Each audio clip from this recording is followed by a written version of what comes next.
ईव्हीएमच्या संदर्भात या ठिकाणी शंका घेतल्या। पहिल्यांदा तर हे लक्षात ठेवा, या देशामध्ये 2012 पर्यंतच ईव्हीएम होते।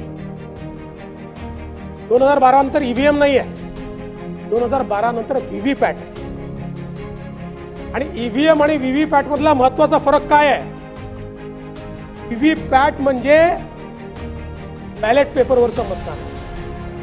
आपण प्रत्येक जण मतदानाला जातो, आपण बटन दाबतो, की बटन दाबल्यानंतर कोणाला मत मिळालेलं आहे त्याचा चिन्ह आपल्याला दिसतं, ते चिन्ह खाली जातं, ते बॅलेट बॉक्समध्ये जातं। पहिल्यांदा तर आपल्याला ते घेऊन बॅलेट बॉक्समध्ये टाकावं लागायचं, ते ऑटोमॅटिक झालं, ते बॅलेट बॉक्समध्ये जातं। आणि ईव्हीएमच्या गिनतीनंतर रॅन्डमली व्हीव्हीपॅटची पण गिनती केली जाते आणि हे दोन जुळलं तरच निकाल जाहीर केला जातो। त्यामुळे आता केवळ ईव्हीएम नाही आहे, बॅलेट पेपरवरचं हे व्हीव्हीपॅट आहे। व्हीव्हीपॅटवर आपण त्या ठिकाणी निवडणूक करतोय। त्यामुळे जे ईव्हीएम चाललेला आहे ना, ईव्हीएमचा अर्थ एवढाच आहे, एव्हरी व्होट फॉर महाराष्ट्र, जे महाराष्ट्राने आम्हाला या ठिकाणी दिलेला आहे।